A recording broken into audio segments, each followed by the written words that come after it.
Hello, and welcome to the very first installment of Mr. Davis's Wonderful World of Literature. Today we are discussing the book, The Narrative of the Life of Frederick Douglass, as written by himself. Frederick Douglass's narrative is basically an autobiography. It's the story of his life from the time he was born a slave to the time of his escape to the freedom in the North. But it's also a piece with a strong political message. When Douglass wrote this book in 1845, slavery was still legal in much of the United States. He became a public speaker and writer to try to stop it. He believed that if he showed people what slavery was really like, they would understand why it needed to be abolished. And who better than a former slave to tell the truth about slavery? So even though he wants to tell us his personal story, he never forgets the larger goal of abolishing slavery. Douglass's narrative was an instant success, selling over 35,000 copies in the US and Europe, and was quickly translated into both French and German. But can a piece with a political agenda also be considered a great piece of art? Douglass's book isn't a novel or a poem, and he tries to keep the language simple and clear, or at least by the standards of his day, so it can seem like there isn't much to it. But Douglass would eventually become the best-known abolitionist in the country and the most famous black American of his era because he managed to do so much more than just write a description of slavery. Instead of just arguing against slavery, Douglass asked some hard philosophical questions about what freedom really is. Douglass's narrative is like a highway map, showing us the road from slavery to freedom. At the beginning of the book, Douglass is a slave in both body and mind. When the book ends, he gets both his legal freedom and frees his mind. And if the book is like a highway map, then the mile markers are a series of epiphanies or moments of realization that he has along the way. These events are turning points in Douglass's life, but they also help show how he got there and what he had to do along the way. The first epiphany is Douglass's realization about what slavery is. He was born a slave on Colonel Lloyd's plantation, but as a child he was mostly spared the worst kinds of suffering. He sees his Aunt Hester get beaten, for example, but he's too young to be whipped himself. Instead, he suffers without really knowing it. He never knows his father and only meets his mother a handful of times before she dies, and even then he isn't allowed to go to her funeral. But he doesn't really know for a long time that this isn't normal. So his first turning point is sort of a simplistic, somewhat important realization that he is a slave and all that entails. The second stage of his life begins when the 7-year-old Douglass is sent to work for a new set of masters in Baltimore. Baltimore is a whole new world for him, with a lot of new experiences, but the most important things he learns is the power of education. He has this second epiphany when his master's wife starts teaching him to read, which gets her in big trouble with her husband. Douglass starts to suspect that if slaves managed to educate themselves, it would be impossible to stop them from becoming free. As Douglass becomes a young man, he starts fighting to actually be free. When he talks back to his master sends him to work for the notorious slave breaker Covey, who tries to destroy Douglass's spirit. For a while it works, and Douglass is reduced to the state of mind of an animal. This is the lowest point in his life. His third epiphany happens, however, when he decides that he'd rather die than be treated like a slave anymore. So the next time Covey tries to whip him, he stands up to him, and after a 2-hour fight, Covey leaves him alone. Douglass vows never to be whipped again, and he never is. After this, Douglass bounces from master to master, but he's always on the lookout for a way to escape to freedom.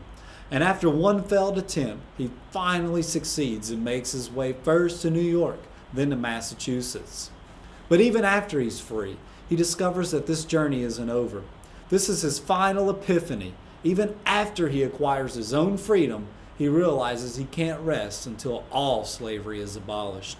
He not only becomes an abolitionist activist himself, he writes the narrative of his life to teach others, white and black, how to follow in his footsteps. Frederick Douglass's narrative is not just about slavery. It is about that, of course, but as a historical document, it paints a powerful picture of what it was like to be a slave, how the world looked from the bottom, and what kind of place America was when the land of the free was free for just white people. But while a lot of books were written by ex-slaves in the 1840s and 1850s, a lot of slave narratives read like documentaries, or worse, like public service announcements. Frederick Douglass's narrative is by far the most important one because he wants us to think about more than just the legal, historical, and political issues of slavery and freedom.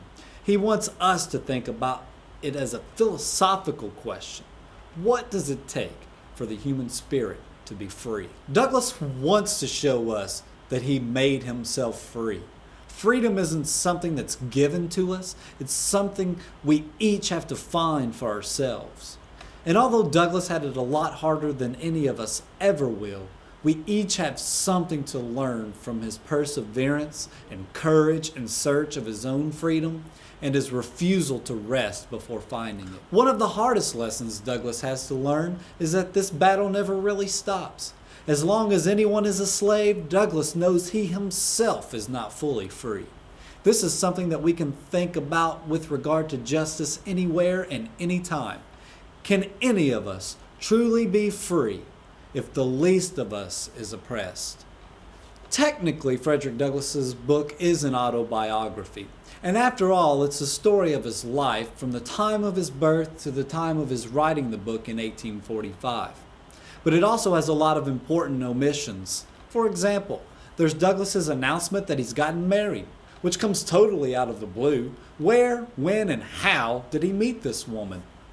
That tells us that this isn't just an autobiography.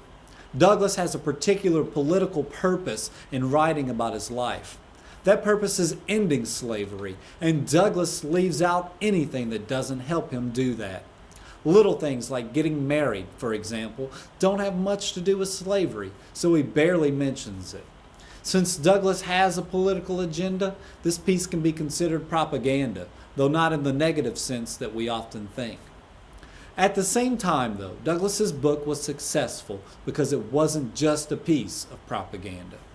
It is also a coming-of-age story. Douglass simultaneously grows up to be a man and learns to be free.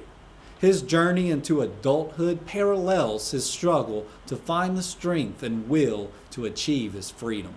Since it is an autobiography, Douglass's narrative is, as the title page tells us, written by himself. He is the book's main character, almost the only character, so most of the narrative is just him talking about himself. Simple, right? Well, that's not quite all there is to it. Even though Douglass is the book's narrator, he is a bit older than he was when he was living the events he's telling us about. Sometimes he looks back on his younger self with a bit of nostalgia. Since most of the action takes place when Douglass is a teenager, he's got a slightly different perspective on the kind of person he was when he was growing up, and he often emphasizes the things he didn't know then, or the things he would have done differently. Most of the autobiography is set in the South. Douglass is born on a huge slave plantation in rural Maryland, one of hundreds of slaves. When we think of slavery, we usually conjure up an image of the Deep South, or the Old South as it's called, places like Georgia and Alabama. Maryland was one of the most northern states where slavery was legal and close to Pennsylvania, a free state. And life there wasn't quite as bad for slaves as it was in the Deep South. In fact, in the letter to Douglass that introduces the book, Wendell Phillips says that slavery appears with its fairest features in Maryland. Phillips's point, though, is that if slavery in Maryland is as good as it gets, it's still pretty bad. Douglass doesn't want to think of slavery as a thing that can be better or worse. All slavery is wrong.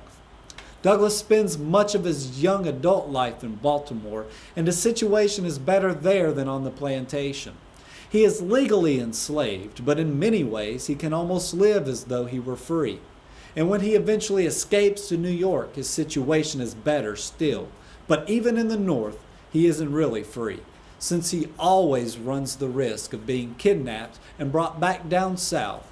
He moves farther north to Bedford, Massachusetts as soon as he can, but one reason he joins the abolitionist movement is that he can never truly be safe while slavery exists anywhere in the United States. Douglass uses many themes and symbols throughout the book. One of the most important symbols is that of white sails. When Douglass is at his lowest point, when Covey has beaten him into submission, and he is, for all intents and purposes, broken, he looks out onto the Chesapeake Bay and is suddenly struck by a vision of a white sailing ship. It is one of the most powerful symbols in the book, but it is also one of the most elusive. Why do these ships suddenly strike his fancy as the very embodiment of freedom? Is it because they are white? Do they appear to fly and seem like angels? Are they what eventually drive him to become a dock worker in Baltimore? And almost everyone who reads Douglass's narrative notices this passage. And we have lots of questions, but not many answers. Maybe that's the point. Freedom appears in many different forms and with many different names. Another common theme throughout Douglass's book is that of female suffering. Douglass doesn't talk about women very often, and when he does, he usually associates them with suffering. Perhaps because the 19th century South was a time and a place where women were supposed to be shielded from danger, Douglass makes a special point of describing the traumatic sight of female slaves being beaten and abused. The rape of female slaves by their masters was a common occurrence, as Douglass reminds us. The beating of Aunt Hester in Chapter 1, the neighbor whipping his slave Henrietta in Chapter 6, and Thomas Auld's cruelty to Henny in Chapter 9 are all moments of ferocious violence toward women. Note, though, that Mr. Auld is not violent towards his wife when he catches her teaching the slaves to read. Only black women are the victim of violence in this story. One final theme prevalent throughout the book is that of city life versus country life. No slave wants to live on a plantation in the country, and Douglass is somewhat luckier than most in this regard. For much of his life he lives in Baltimore, where slaves are treated better and which is an easier place to escape to freedom. In the country, slaves are often whipped brutally, and they are rarely given enough food or clothing. Slave owners, by contrast, in the city would be ashamed for their neighbors to see their slaves without enough food or clothing. In the city, Douglass learns to read and meets a wide variety of people who help him on his road to freedom. The white children who help him learn to read and write, the sailors who teach him a trade, and people from the North who show him that not all whites are slave owners are just a few examples. The ending isn't really a surprise. You must have figured out that the book would end with Douglass getting his freedom, right? Plus, even if you didn't, Garrison's preface gives it away. So it's not like the getting free part is the big climax. Instead, the ending challenges us to think about what freedom really means. Douglass wants us to understand that slavery is wrong and should be abolished, of course, but he also wants to show that freedom is something more than a legal category. For one thing, even when Douglass does get his freedom and he goes to New York, he's lost and alone. Without the help of his friends, he wouldn't have been able to make a new start. And even more than that, though, Douglass's real triumph is in finding his voice, both as a public speaker and as an author. We think that's why the book ends by returning to the moment that Garrison talks about in the preface, when Douglass first stands up and begins telling the crowd about his experiences. In a way, the real happy ending might just be the fact that the book you're reading exists at all. After all, Douglass tells us that at first he didn't want to stand up in front of a crowd of assembled white people because he still, on the inside, felt like a slave. And just as giving that speech shows that he's finally become free on the inside, the fact that he follows it up by writing the book makes the same point. After freeing his body, becoming an author shows that he has freed his mind. Yet, this also suggests that getting this freedom hasn't really been the end of his journey. In fact, getting this freedom is almost anticlimactic, since slavery continues. Getting his freedom, in a way, is the beginning of Douglass's story, the beginning of his life as an activist working to end slavery, and the beginning of the long road to freedom that African Americans have traveled ever since.